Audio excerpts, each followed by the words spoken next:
आज આપણે nucleic acid અને હોર્મોન છે શીખ્યા છીએ. થોડાક છે આપણે એન્ઝાઇમ છે એના જે કયા એન્ઝાઇમ છે એ કયા વર્ક માટે એ રિસ્પોન્સિબલ છે આપણે જોઈએ. હવે આપણે ન્યુક્લિક એસિડ સ્ટાર્ટ કરીએ તો એની અંદર શું આવે છે એ આપણે જોઈએ.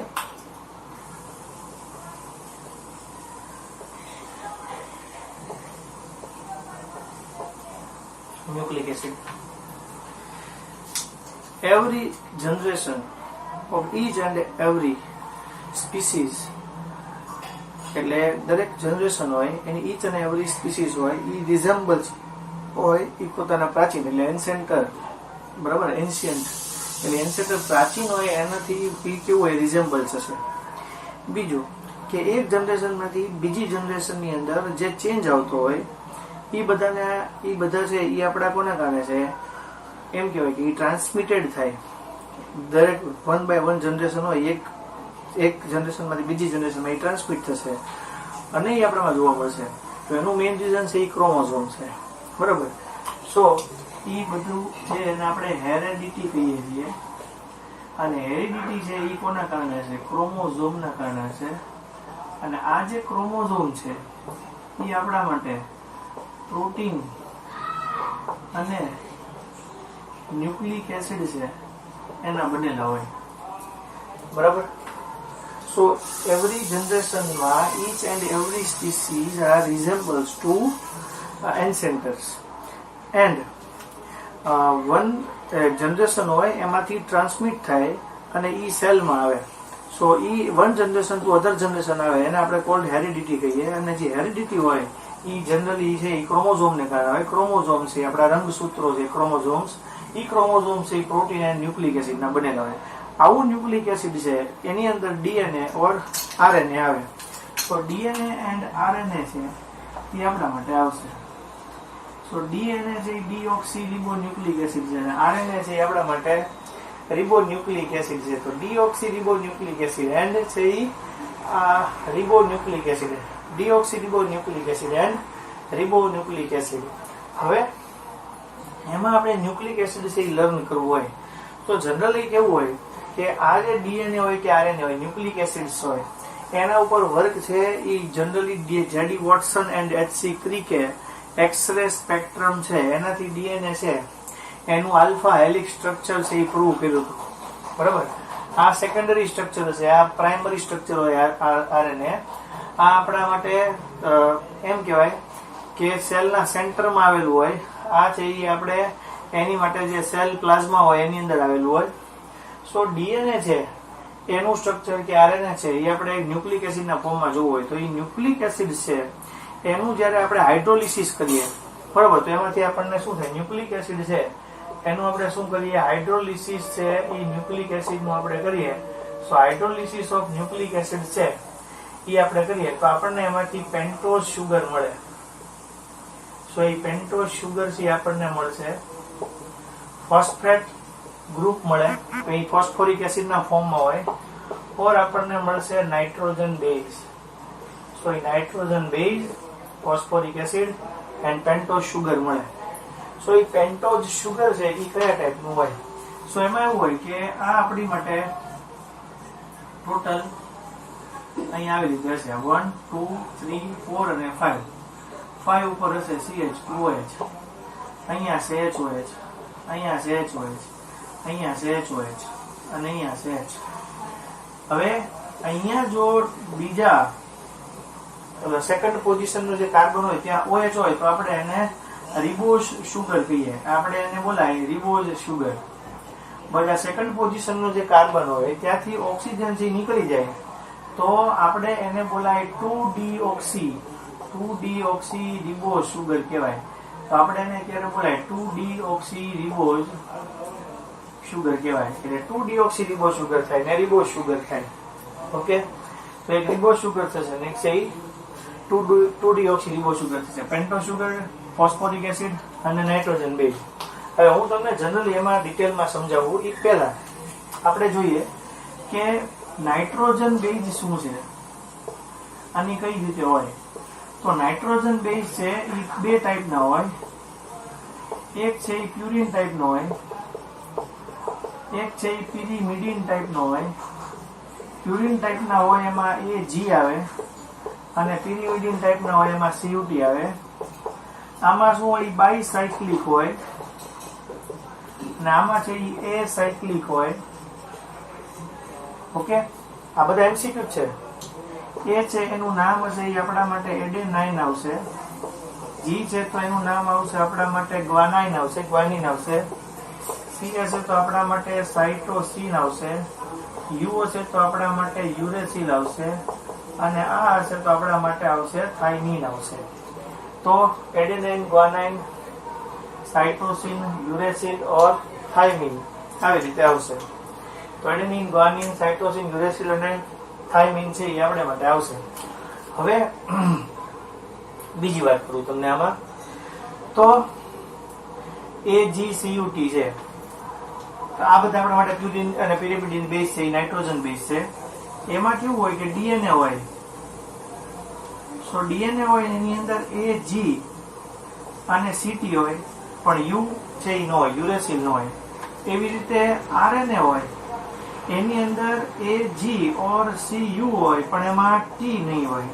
એટલે AgCT હોય તો U નહીં હોય, ને AgCU હોય તો T અવેલેબલ નહીં હોય. બરોબર, આ બધા નામ આવડવા છે, adenine, guanine, cytosine, thiamine, uracil. બરોબર, યસ. હવે બીજી વાત છે કે જ્યારે આવો નાઇટ્રોજન બેઝ છે એ શુગર સાથે જોડાય, શુગર સાથે એડ થાય, તો ત્યારે જે બને એને બોલાય છે ન્યુક્લિયોસાઇડ બોલાય. એવી રીતે બેઝ હોય એની સાથે શુગર હોય અને એની અંદર ફોસ્ફેટ ગ્રુપ એડ થાય, સો એ ફોસ્ફેટ ગ્રુપ એડ થાય તો એમાંથી જે બને એને ન્યુક્લિયોટાઇડ કહેવાય. સો એક ન્યુક્લિયોટાઇડ છે, એક ન્યુક્લિયોસાઇડ છે. સો અહીંયા બેઝ પ્લસ શુગર તો ન્યુક્લિયોસાઇડ, અને base plus sugar plus phosphate group હોય તો ન્યુક્લિયોટાઇડ. સો આ રીતે હોય. તો આ બધું તમને પહેલા ખબર પડી ગઈ. ફરી વાર એક વખત હું રિપીટ કરી દઉં છું એટલે તમને એક્ઝેક્ટ ખબર પડે. પછી ત્યાંથી આપણે ન્યુક્લિક એસિડ છે એના સ્ટ્રક્ચર ઉપર જઈએ. એ ન્યુક્લિક એસિડનું સ્ટ્રક્ચર શીખવાડું. પછી DNA છે એનું છે એ આપણે આખું DNA નું સ્ટ્રક્ચર છે એ જોઈ લઈએ. બરાબર, ચાલો. તો ન્યુક્લિક એસિડ છે એ આપણા માટે હેરિડિટી છે. એટલે એવરી જે સ્પીસીઝ છે એ બધા એના એન્શિયન્ટ હોય, એન્સેન્ટર્સ હોય, એ બધાના રિઝેમ્બલ્સમાં આવે.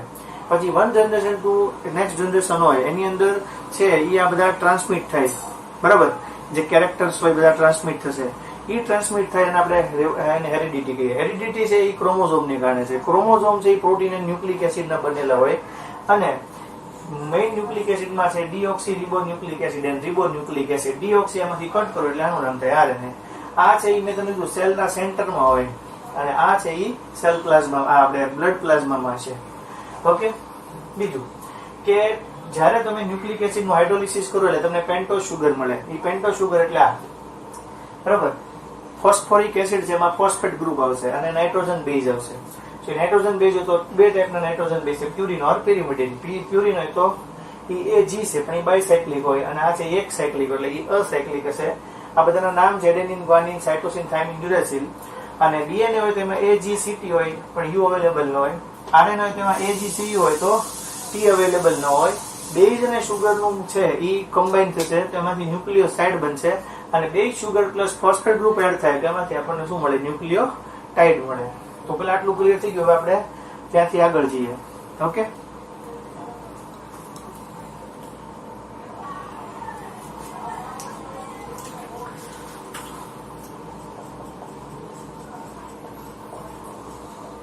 ન્યુક્લિક એસિડ હોય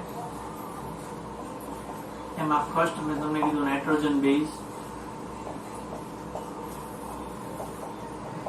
સેકન્ડ કીધું તમને phosphate group,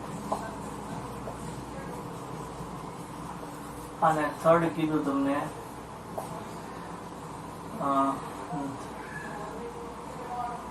sugar, pentose sugar.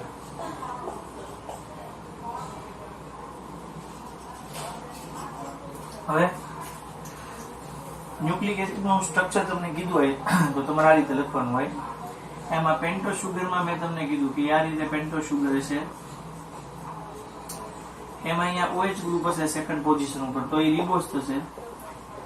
અને જો એ ત્યાંથી ઓક્સિજન છે એ રિમૂવ થઈ ગયો છે, તો એ ઓક્સિજન ત્યાંથી રિમૂવ થઈ ગયો છે, તો એ આપણા માટે જે હશે એને આપણે શું કહેશું? 2-deoxy રિબોઝ સુગર કહેશું. 2-deoxy રિબોઝ સુગર કહેશું. એટલે ડીએનએ ની સુગર થઈ.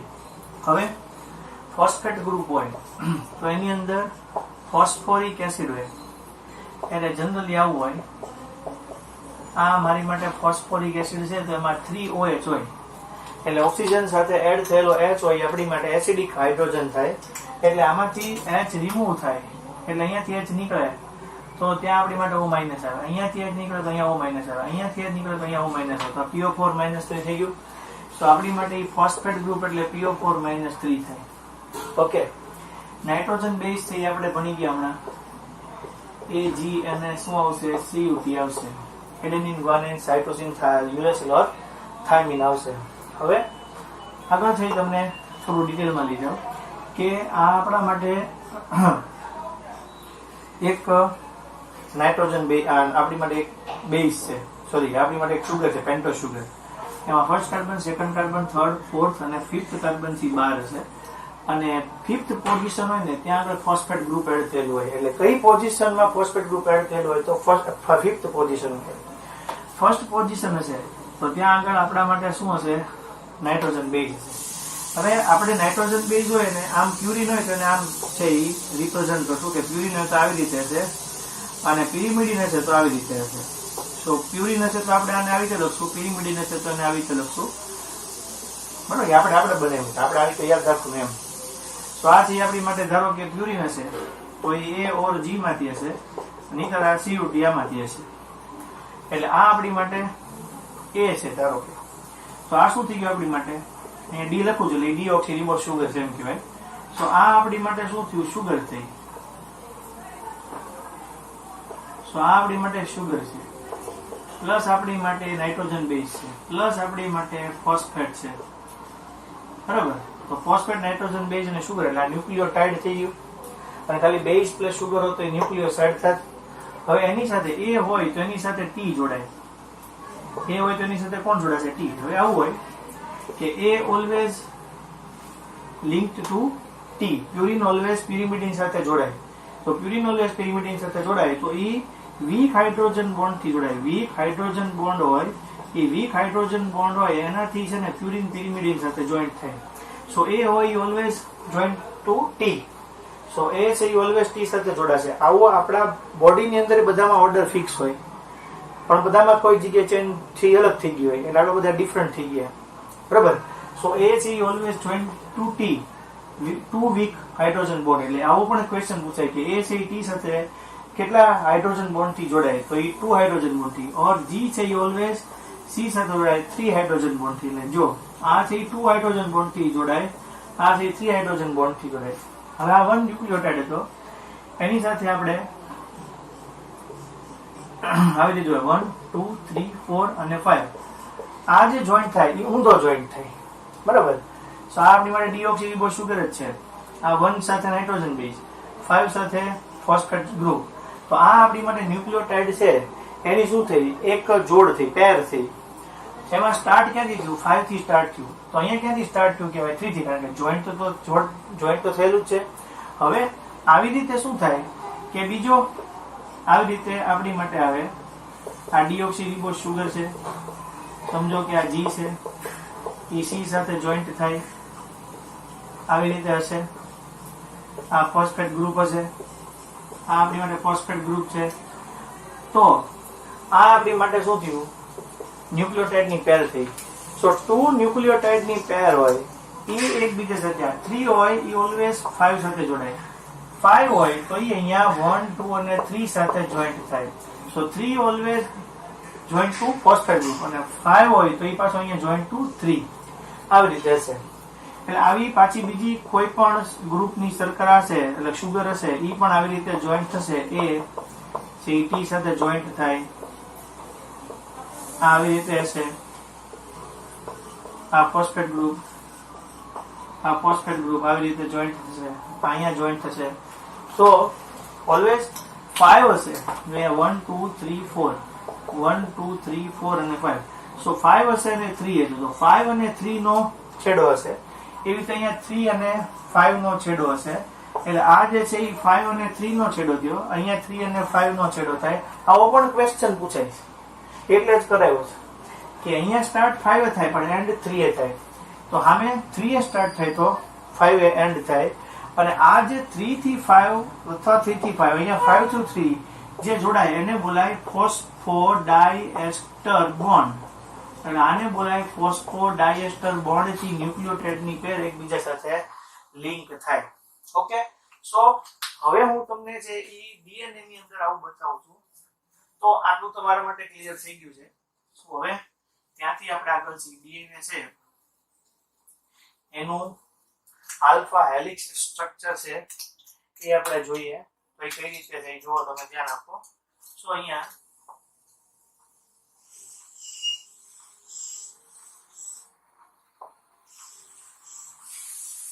તો આ આપણી માટે ડીએનએ નું સ્ટ્રક્ચર છે. સો એ જે ડીએનએ નું સ્ટ્રક્ચર હોય એની અંદર આ એક આપણી માટે ભાગ છે જેને બે થી બનેલો કુંતલ કહેવાય. અહીંયા એનું આ કુંતલ એટલે એનો આવો ભાગ થાય, આવી રીતે જોઈન્ટ થયેલા છે. આવો એક પાર્ટ હોય એમાં 3.6 એમિનો એસિડ આવેલા હોય. 3.6 એમિનો એસિડ આ એક પાર્ટમાં આવેલા હોય. આ ટોટલ આપો જે ભાગ છે ઈ એને એક ભાગ કહેવાય, બરાબર. ઈ 34 એંગસ્ટ્રોમ નો હોય. એની અંદર આવા ટોટલ 10 ન્યુક્લિયોટાઇડ ની પેર આવેલી હોય. સો જે આ નિયર હોય એવી જે પેર હોય એની વચ્ચેનું ડિસ્ટન્સ છે એ 3.4 એંગસ્ટ્રોમ જેટલું થાય. જે એક પાર્ટની અંદર ટોટલ 5 ન્યુક્લિયોટાઇડ આવેલ હોય. કારણ કે તેનો જે પગથિયાનો ભાગ હોય, સ્લેડરનો ભાગ હોય, બરાબર. તો ત્યારે અહીંયા 1 2 3 4 અને 5 સ્લેડરમાં વચ્ચે આવી થતી હોય. અહીંયા પણ એવું થતું હોય. એટલે ટોટલ એક આવો જે હેલિક્સ સ્ટ્રક્ચર હોય એની અંદર ટોટલ આ એક હેલિક્સ સ્ટ્રક્ચર કહેવાય. એ ટોટલ 34 એંગસ્ટ્રોમ નું હોય. એમાં ટોટલ આવા 10 આવેલા હોય અને ડિવાઇડેડ બાય 10 કરો એટલે 3.4 એંગસ્ટ્રોમ થાય. સો જે નિયર અબાઉટ ના 2 ન્યુક્લિયોટાઇડ ની પેર હોય એનું ડિસ્ટન્સ હોય એ 3.4 એંગસ્ટ્રોમ હોય. ઓકે, સો આ છે એ આપણી પાસે જે એમ કહેવાય કે દોરડું હોય એને આપણે વાળી દીધું હોય એના જેવું સ્ટ્રક્ચર છે. એને એક્સ-રે સ્પેક્ટ્રમ થી જેડી વોટસન અને એચસી ક્રિકે એને પ્રૂવ કર્યું. આ પણ સ્ટ્રક્ચર છે 2 માર્ક્સમાં પૂછાય કે એ પોતે દોરડાને વળ આપી દીધું હોય એના જેવું થાય. દોરડું છે ને બેન્ડ કરી દીધું એના જેવું થાય. એક્સ-રે સ્પેક્ટ્રમ થી જેડી વોટસન એચસી ક્રિકે નું મોડેલ આપ્યું. આપણા જે બોડીની અંદર જે ક્રોમોઝોમ છે ઈ સેન્ટરના એનિમલ સેલના જે સેન્ટરની અંદર આપણી ન્યુક્લિયસ છે એની અંદર આ ક્રોમોઝોમ હોય એનું છે ઈ રેપ્લિકેશન થાય અને એનું સેલ્ફ થાય, બરાબર. અને એમાંથી આપણને ક્રોમોઝોમ મળે અને ઈ આપણા માટે હેરિડિટી માટે 1 જનરેશન ટુ નેક્સ્ટ જનરેશન માટે ઇમ્પોર્ટન્સ હોય, બરાબર. એની અંદર જે આ સર્કલનો ભાગ છે એમાં વચ્ચે જે હોય એને નાઇટ્રોજન બેઝ કહેવાય. જો વચ્ચેનો ભાગ છે એ આપણા માટે શું છે? નાઇટ્રોજન બેઝ છે. બધા આપણી માટે વચ્ચેના ભાગમાં નાઇટ્રોજન બેઝ છે. પછી એને બાજુમાં શુગર હોય. એટલે આ એક ભાગ એ આ છે, આ એક ભાગ એ આપણી માટે આ છે. પછી એનો સાઈડનો ભાગ છે એ બધામાં ફોસ્ફેટ ગ્રુપ આવેલો હોય અને આ જે શુગર છે એ ફોસ્ફેટ ગ્રુપ અને ફોસ્ફોડાયસ્ટર થી શું થયેલી હોય? લિંક થયેલી હોય. એ ઓલવેઝ ટી સાથે 2 વીક હાઇડ્રોજન બોન્ડ થી, જી ઓલવેઝ સી સાથે 3 વીક હાઇડ્રોજન બોન્ડ થી જોડાયેલું હોય. આટલું છે એ તમને ક્લિયર આવડવું જોઈએ. હવે એના આપણે સ્ટ્રક્ચર જોવા છે. એડેનિન, ગ્વાનિન, સાઇટોસિન બધાનું સ્ટ્રક્ચર શું છે એ આપણે જોવું છે. આપણી આ બધા સ્ટ્રક્ચર છે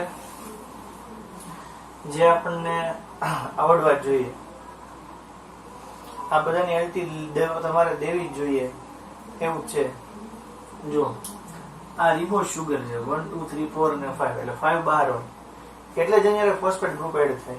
આમાં પણ 5 બહાર હોય એટલે ફોસ્ફેટ ગ્રુપ એડ થાય. આમાં જે કંઈ પણ છે એ બીજા સેકન્ડ પોઝિશનના કાર્બન ઉપર જ છે એ છે. આ રિબોઝ શુગર છે તો આમાં ઓક્સિજન છે તેથી ઉયો ગયો એટલે ડીઓક્સી થઈ ગયું. એટલે કયા સ્થાને કયા પ્લેસ ઉપરથી નીકળી ગયો? તો 2 પ્લેસ ઉપર 2 ડી ઓક્સી રિબોઝ શુગર. બાકી સિમ્પલ છે. OH ઉપર છે, OH આ HOH HOH H અને CH2H. હવે આ બહુ સિમ્પલ જ છે, સ્ટ્રક્ચરમાં કાંઈ એવું હાર્ડ નથી. આ રિંગમાં કાંઈ ચેન્જ નથી, એ સિમિલર એમને જ છે. આ તો શું છે, અહીંયા ડબલ બોન્ડ કરો કે અહીંયા કરો, અહીંયા કરો કે અહીંયા કરો, બે સેમ જ થાય. પણ આમાં આપ્યું આપણે દોરવું, એ પાયરોલ રિંગ છે, પણ આમાં શું થાય, પિપરિડીન થઈ જાય, કારણ કે નાઇટ્રોજન ત્યાં એડ થઈ જાય. એટલે હવે કેવું છે, આમાં અને આમાં છે ઊંધો ફેરફાર છે. જો અહીંયા એન છે, આ કેવું છે આપણી માટે CONH ગ્રુપ છે, બરાબર, અને N અને NH2 છે. તો જો N ડબલ બોન્ડ NH2 તો અહીંયા છે જ, N ડબલ બોન્ડ NH2 અહીંયા નીચે છે, અહીંયા ઉપર છે, અને સિવાય નો N છે, અને આ જે આપણી માટે CONH છે. તો આ રીતે તમારે યાદ રાખવાનું કે પેલું જે છે N અને NH વાળો ગ્રુપ છે એ ફિક્સ છે. પાયરોલ હોય તો આને પાયરોલિડીન કહેવાય, અને આ ગ્રુપ હોય તો પાયરોલિડીન કહેવાય. હવે અહીંયા CONH ગ્રુપ છે, આ NH2 ડબલ બોન્ડ N છે, તો N ડબલ બોન્ડ NH2 અહીંયા છે જ, અહીંયા N વચ્ચે. સો આઇડેનિન થયું, આ ગ્વાનિન થયું. હવે આ જે સ્ટ્રક્ચર છે એ બધા સેમ છે. જુઓ તમે,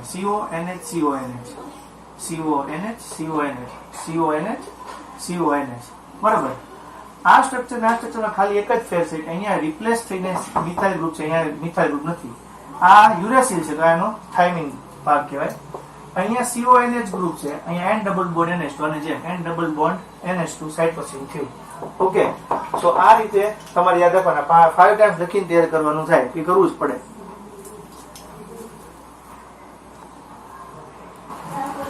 જો આ તમને રિબોસ અને ડીઓક્સી રિબોસ શીખવાડ્યું. હવે અહીંયા જે છે ને, અહીં મેં તમને કીધું N અને NH વાળું સ્ટ્રક્ચર છે, અહીંયા N અને NH વાળું સ્ટ્રક્ચર છે. CONH યાદ રાખવાનું છે, N ડબલ બોન્ડ NH2 નીચે છે, અહીંયા N ડબલ બોન્ડ NH2 છે, અહીંયા ડબલ બોન્ડ N છે, બરાબર. પછી છે આ ભાઈ પ્યુરિન બેઝ છે. હવે પિરિમિડિન બેઝ હોય તો એની અંદર કઈ રીતે આવે, તો CONH. આમ નામ હોય તો યુરેસિલ, અને જ્યાં આગળ રિપ્લેસમેન્ટ થઈને હાઇડ્રોજન હોય CH3 ના ફોર્મમાં, તો એ આપણી માટે થાઇમિન થશે. અહીંયા N double bond NH2 same આના જેમ, અને નીચે CONH હોય તો આપણી માટે શું થશે, સાઇટોસિન થશે. એટલે આ રીતે યાદ રાખીને તમે લખશો ને તમને બહુ ઈઝી પડશે, બરાબર. હવે જે છે ને એના પર આપણે પેલા એવું કરીએ કે એન્ઝાઇમ હોય ને એના યુઝિસ જોઈ લઈએ, પછી આપણે હોર્મોન ઉપર જઈએ. તો એટલે એન્ઝાઇમના યુઝ, એન્ઝાઇમ ક્યાં યુઝ થઈ જોઈ લઈએ, પછી આપણે હોર્મોન ઉપર જઈએ.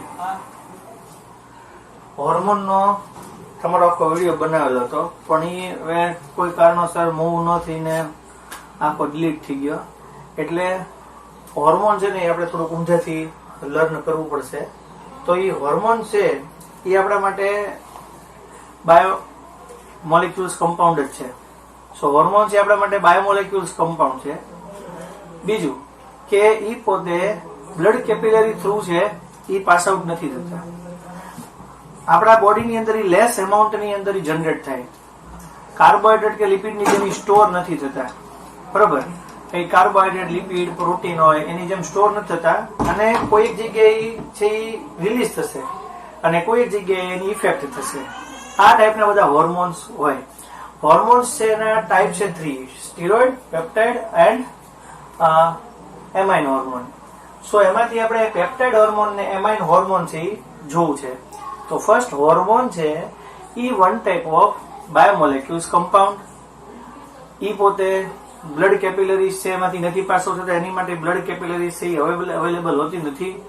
પછી આપણામાં શરીરમાં બોડીમાં લેસ એમાઉન્ટમાં રિલીઝ થાય, પણ એ કન્ટિન્યુઅસ લેસ એમાઉન્ટમાં રિલીઝ થતા રહે, કારણ કે આપણામાં બધામાં ઇમોશન, ફિલિંગ્સ એ બધું હોય, એ બધું હોર્મોન રિલેટેડ જ છે, બરોબર.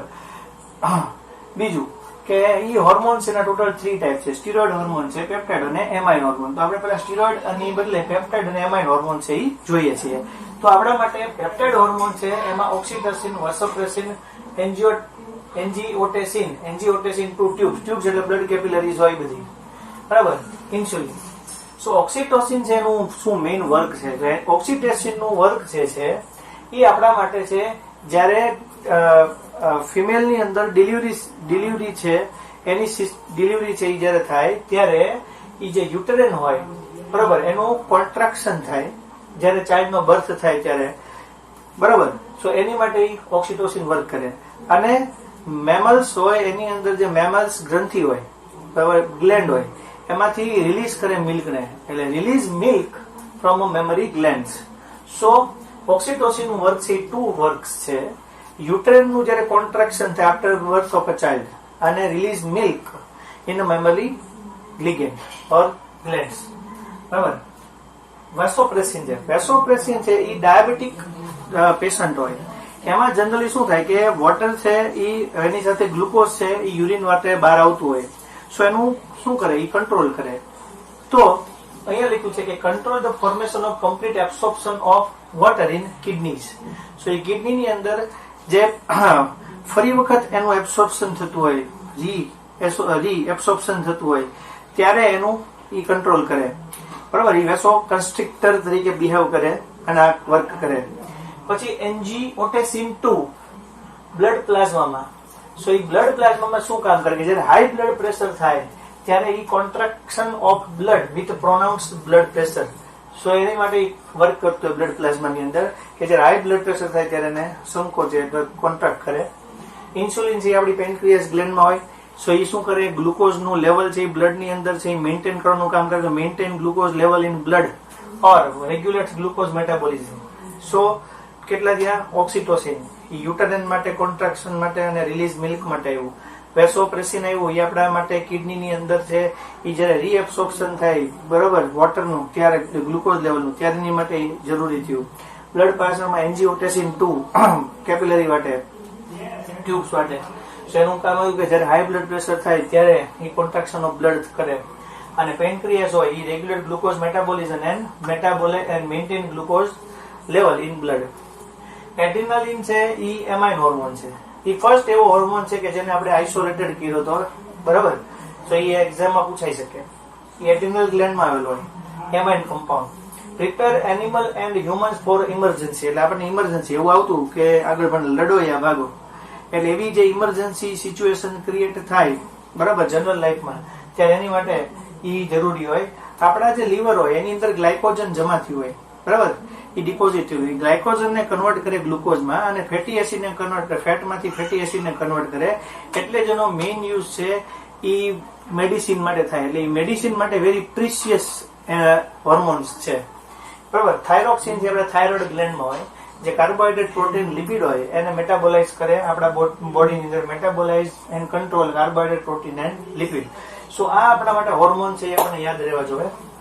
એમાઇનમાં એડ્રેનાલિન ઓર એપિનેફ્રિન બેમાંથી ગમે નામ કે ચાલશે. એડ્રેનાલિન ગ્લેન્ડ્સમાં હોય. એમાઇન કમ્પાઉન્ડ છે, ફર્સ્ટ આઇસોલેટેડ એન્ડોક્રાઇન છે. ઇમરજન્સીની સિચ્યુએશન માટે એ બોડીને છે એ બોડી છે એને તૈયાર કરે, પ્રિપેર કરે. લીવરની અંદર ગ્લાયકોઝ અને ગ્લુકોઝમાં કન્વર્ટ ફેટી એસિડમાંથી ફેટમાંથી ફેટી એસિડને કરે, એટલે એનો પ્રિશિયસ યુઝ થાય મેડિસિન માટે.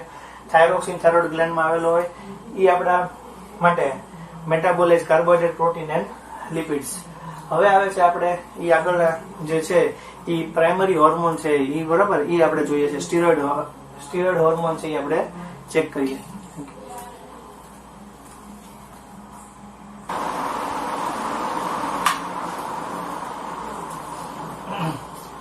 આ હોર્મોન નું પેલું પેજ છે, ઓલું બીજું હતું હમણાં આપણે જે લર્ન કર્યું.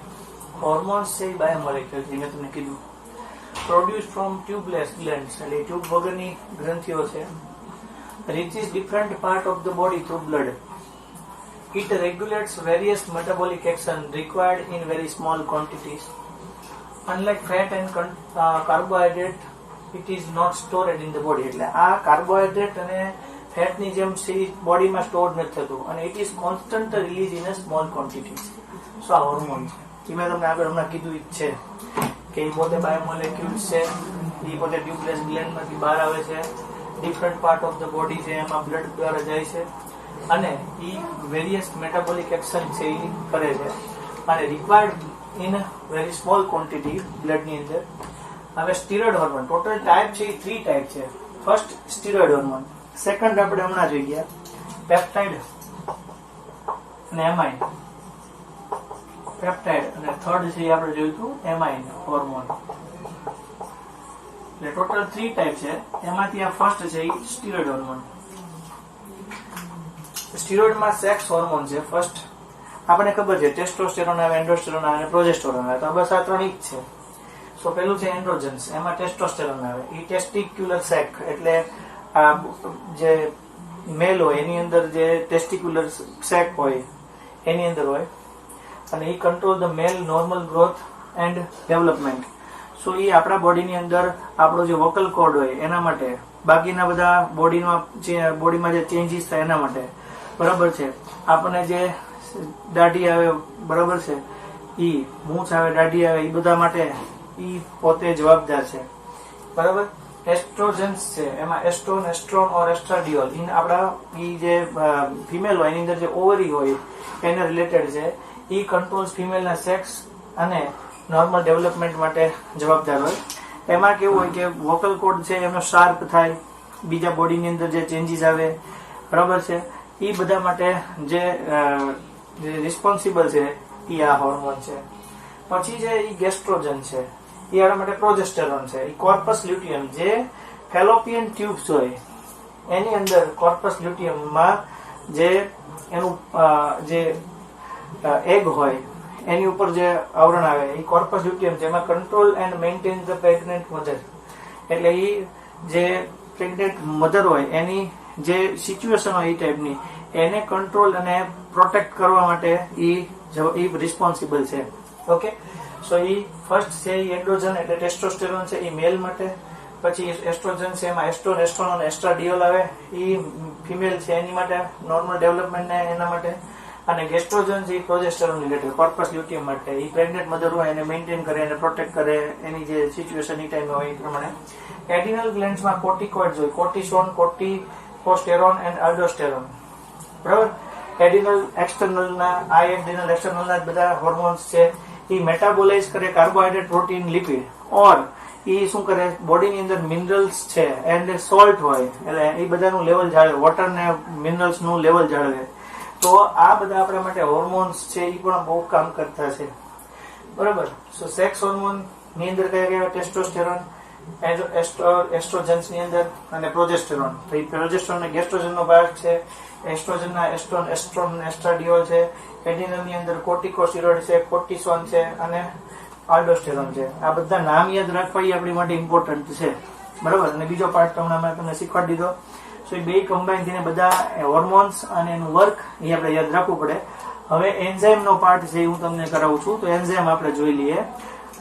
આ બધા આજે લેક્ચર છે એ થોડોક નાનો હતો, હવેનો લેક્ચર છે થોડોક મોટો આવશે, કારણ કે એમાં એક્સ્ટ્રા થિયરી આપણે જોશું, બાકીનું જે કઈ પણ હશે એ આપણે લર્ન કરશું. એક એન્ઝાઇમ છે એના યુઝીસ જોઈ લઈએ અને એનું વર્ક છે એ જોઈ લઈએ, એટલે એના એક્ઝામ્પલ થી જોઈએ આપણે. આ એન્ઝાઇમ છે, આ એની રિએક્શન છે, એનાથી બનતી પ્રોડક્ટ છે. એમાં ફર્સ્ટ 3 છે એ આપણી માટે બહુ ઈઝી છે. ઇન્વર્ટેઝ, તો આપણે ખબર છે કે સુક્રોઝ છે, ઇન્વર્ટેઝ શુગર છે, ઇન્વર્ટ શુગર છે. સો એના માટેનો જે જરૂરી, એના માટેનો જે રિક્વાયર્ડ જે કેટાલિસ્ટ હોય એ ઇન્વર્ટેઝ હોય, એને આપણે સુક્રેઝ પણ કહેવાય. એમાં સુક્રોઝ ના હોય, ગ્લુકોઝ પ્લસ ફ્રુક્ટોઝ. માલ્ટોઝ હોય તો એની માટે માલ્ટેઝ છે, સો ગ્લુકોઝ પ્લસ ગ્લુકોઝ. એવી જ રીતે જે લેક્ટેઝ છે તો એમાં લેક્ટોઝ છે, ગ્લુકોઝ પ્લસ ગેલેક્ટોઝ. પછી છે આલ્ફા એમાઇલેઝ, બરાબર. સ્ટાર્ચ માંથી glucose, n mole of glucose. Cellulose, emulsin હોય તો સેલ્યુલોઝ માંથી n મોલ ઓફ ગ્લુકોઝ. એટલે આ બંને સેમ જેવા થયા, એમાઇલેઝ અને ઇમલ્સિન. સ્ટાર્ચ માંથી ગ્લુકોઝ અને સેલ્યુલોઝ માંથી n મોલ ઓફ ગ્લુકોઝ, બરાબર. ઇમલ્સિન મીન્સ સેલ્યુલેઝ એમ પણ કહી શકાય, બરાબર. યુરેઝ હોય તો યુરિયા માંથી એમોનિયા પ્લસ કાર્બન ડાયોક્સાઇડ. એવી રીતે કાર્બનિક એનહાઇડ્રેઝ હોય તો કાર્બનિક એનહાઇડ્રેઝ છે એમાંથી H2CO3 કાર્બનિક acid converted into H2O plus CO2. તો એ બંને સેમ થાય. એમોનિયા માંથી કાર્બન ડાયોક્સાઇડ મળે, H2CO3 માંથી કાર્બન ડાયોક્સાઇડ મળે, કાર્બનિક એનહાઇડ્રેઝ. પેપ્સિન ઓર ટ્રિપ્સિન, એ આપણા બોડીની પ્રોટીન છે, એનું છે મેટાબોલાઇઝ કરીને એને આલ્ફા એમિનો એસિડમાં કન્વર્ટ કરે. Protein converted into alpha amino acid through pepsin or trypsin. Nucleus, તો ડીએનએ હોય કે આરએનએ હોય એને ન્યુક્લિયોટાઇડમાં કન્વર્ટ કરે. ડીએનએ પોલિમરેઝ કે આરએનએ પોલિમરેઝ, તો ડીઓક્સીરિબોન્યુક્લિયોટાઇડ ટ્રાઇફોસ્ફેટ એટલે એ એનર્જીનો યુનિટ થયો, બરાબર. એવી જ રીતે આરએનએ હોય તો રિબોન્યુક્લિક એસિડ ટ્રાઇફોસ્ફેટ, બરાબર. તો એમાંથી એ એનર્જી આપણને આપે. સો આ બંને આપણા માટે પાછા સેમ થયા. બાકીના બે થોડા યાદ રાખવા પડે. તો sucrase glucose plus fructose, maltase glucose plus glucose, lactase glucose plus galactose, alpha amylase so n mole of glucose, emulsin so n mole of cellulose માંથી n mole of glucose, urease હોય તો ammonia plus carbon dioxide, emulsin urease હોય તો carbonic anhydride તો H2CO3 માંથી H2O plus CO2, પેપ્સિનો trypsin હોય તો પ્રોટીનમાંથી alpha amino acid, nucleus હોય તો ડીએનએ કે આરએનએ માંથી ન્યુક્લિયોટાઇડ, ડીએનએ ઓર આરએનએ પોલિમરેઝ તો એમાંથી ડીઓક્સી રિબો ન્યુક્લિયોટાઇડ ટ્રાઇફોસ્ફેટ અને રિબો ન્યુક્લિયોટાઇડ ટ્રાઇફોસ્ફેટ. આ બધું યાદ રાખવાનું, આમાંથી કોઈ પૂછાય એટલે. બરાબર. સો આપણે next time extra theory learn કરશું અને એમસીક્યુ લર્ન કરશું. આ તમારે બધું 2 ટાઈમ્સ છે એ લખવાનું છે. આ 2 ટાઈમ્સ તમારા માટે હોમવર્ક છે. ઓકે.